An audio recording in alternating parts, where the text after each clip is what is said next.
কি কেমন আছো তোমরা? আমি তো এই চলে যাচ্ছে, মোটামুটি আছি। তোমরা নিশ্চয়ই ঠান্ডার মধ্যে বেশ ভালোই আছো। আর আজকে আমি দেখো একটা সুন্দর রেসিপি তোমাদের সাথে শেয়ার করতে চলে আসলাম। আর এই রেসিপিটা কিন্তু ভীষণ একটা কালারফুল রেসিপি, এটুকু বলি। এই রেসিপিটা হয়তো অনেকেরই জানা, বাট এটা কিন্তু আমি ফার্স্ট টাইম ট্রাই করছি। তো এটার মেন জিনিস হচ্ছে পনির হবে। এটা হচ্ছে পনির ভর্তা, যেটা আমি ফার্স্ট টাইম ট্রাই করছি, আগেই বললাম। তো সেই মতো দেখো কিছু রসুন আমার লাগবে। তো রসুনটাকে আমি আমার একটা যে হামলদিস্তা আছে, এটা আমি আমার প্রিপারেশানগুলো বানানোর সময় বের করে নিই। সেখানে কিন্তু আমি হামলদিস্তার মধ্যে রসুনটাকে একটু থেতো করে নিলাম। আর অন্যদিকে দেখো আমি পনিরটাকে সবগুলো ঢেলে নিয়ে একসাথে আমি জাস্ট হাত দিয়ে এটাকে ম্যাশ করে নিলাম। বেশ সুন্দর ঝুরঝুরে করে একটা ম্যাশ করে নিয়েছি, ঠিক আছে। আর অন্যদিকে দেখো আমি কড়াইতে তেল দিয়ে দিলাম, অবশ্যই গ্যাস ধরিয়ে, নাহলে কিন্তু রান্নাটা হবে না, তাই না? তো আর এদিকে দেখো আমি ফোড়নে কী দিচ্ছি। ফোড়নটাই দিচ্ছি কিন্তু আমি তেজপাতা, সাদা জিরে, আর সেই সঙ্গে কিন্তু শুকনো লঙ্কা দিয়ে আমি পেঁয়াজটাকে ভাজা ভাজা করে নিচ্ছি। আর এখানে যেটা বললাম আগে, এখানে তো তোমার মেন জিনিস লাগবে, সেটা হচ্ছে পনির। আর তার সঙ্গে কিন্তু মটরশুঁটি, পেঁয়াজ, আদা, রসুন, কাজু, কিশমিশ সব কিছু রয়েছে। তোমরা একে একে দেখতে থাকো।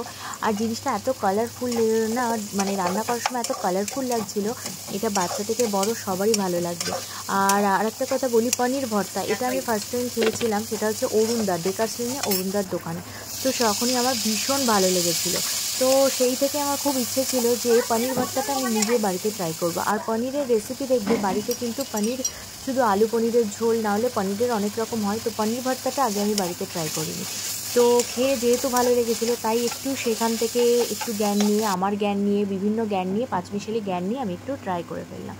তো এখানে দেখতেই পেয়েছো, তোমরা বুঝেই গেছো যে কী কী দিয়েছি। ফার্স্টে পেঁয়াজ, টমেটো, এগুলো তো আর বলার কিছু নেই। আর সেই সঙ্গে মশলা, স্পেশালি হলুদ, লঙ্কার গুঁড়ো দেখো দুটো, একটা কাশ্মীরি লঙ্কার গুঁড়ো আর এমনি প্লেন লঙ্কার গুঁড়ো। আর সেই সঙ্গে কিন্তু ধনে, জিরের গুঁড়ো দুটোই আমি অ্যাড করে দিয়েছি। আর যেটা দিয়েছে স্পেশালি একটু চিকেন তান্দুরি মশলা। এক্ষেত্রে কিন্তু তোমরা এটা অ্যাভয়েডও করতে পারো, বাট তোমাদের কাছে যদি চিকেন তন্দুরি মশলা না থেকে থাকে, যদি চাট মশলা থাকতে পারে, তাহলেও কিন্তু তোমরা এটা অ্যাড করতে পারো, কারণ তাতে টেস্টটা ভালো আসবে, ঠিক আছে। আর সেই সঙ্গে আমি দিয়ে দিলাম কিছুটা পরিমাণে টক দই। টক দই দিয়ে এটাকে ভালো করে মিশিয়ে নিচ্ছি। দেখো কালারটা কিন্তু খুব দুর্দান্ত একটা কালার এসছে। এখানে কিন্তু কোনো যে ফুড কালার না, ফুড কালার ছাড়াই কিন্তু সবাই ভাবে যে ফুড কালার মাত্রই কিন্তু রান্নার কালারটাকে বাড়িয়ে দেয়, কিন্তু এটা ভুল ধারণা। যদি মশলার সেরকম গুণ করা যায় আর কি, মশলার সেই একটা কি বলবো, একটা জাদু আছে, সেই জাদুর কিন্তু কালারটা দারুণ চলে আসে। দেখো কালারটা কিন্তু অসাধারণ ছিল, অসাধারণ। মানে ক্যামেরার মধ্যে তোমরা যতটা দেখছো না, তার থেকেও সামনে আরও বেশি কালারটা অ্যাট্রাকটিভ লাগছিল। আর সেই সঙ্গে দেখো যেটা আমি একদম ঝুরঝুরে করে পনিরটাকে ম্যাশ করে রেখেছিলাম, সেটা আমি এর মধ্যে দিয়ে দিলাম। দিয়ে খুব সুন্দর করে এটাকে মিশিয়ে নিলাম, এপিট ওপিট করে ভালো করে, এদিক ওদিক করে ভালো করে মিশিয়ে নিলাম।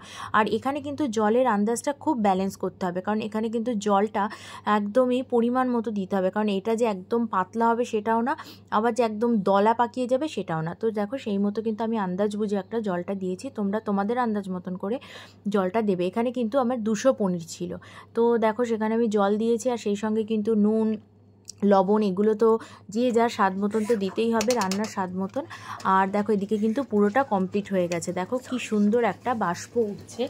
আর এই যে যে ধোঁয়াটা উঠছে, এটা কিন্তু দেখতে খুব সুন্দর লাগছিল। আর সেই মতো দেখো এবার লাস্টে আমি যেটা করলাম, সেটা কিন্তু কিশমিশ, কাজু আর ধনে পাতা দিয়ে খুব সুন্দর করে এটা দেখলাম। ধনে পাতাটা দেবার পরে দেখো কি কালারফুল দেখতে লাগছে, তাই না? এবার এটাকে আমি ভালো করে মিশিয়ে নেব। বিশ্বাস করো এটা না খেতে কিন্তু দারুণ হয়েছিল, দারুণ। মানে তোমরা যদি কেউ ট্রাই না করো, তাহলে এইভাবে ট্রাই করতে পারো বাড়িতে। এটা রুটির সাথে বলো, পরোটার সাথে বলো, এবং তন্দুরি রুটি, রুমালি রুটি, যে কোনো একটা রুটি টাইপস কিছু, এগুলোর সাথে এটা দুর্দান্ত খেতে লাগবে, দুর্দান্ত। আর ধনে পাতাটা কিন্তু অবশ্যই দিও, শীতকালে কিন্তু ধনে পাতা ছাড়া কোনো রান্নাই যেন কমপ্লিট হয় না। আর এটাতে ধনে পাতাটা না দিলে কিন্তু ঠিক ভালো লাগবে না। সত্যি এটা খেতে খুব ভালো লেগেছিলো। আর তোমাদের যদি ভিডিওটা দেখে ভালো লাগে, তাহলে কিন্তু অবশ্যই লাইক করো, সেই সঙ্গে কমেন্ট করে জানিও।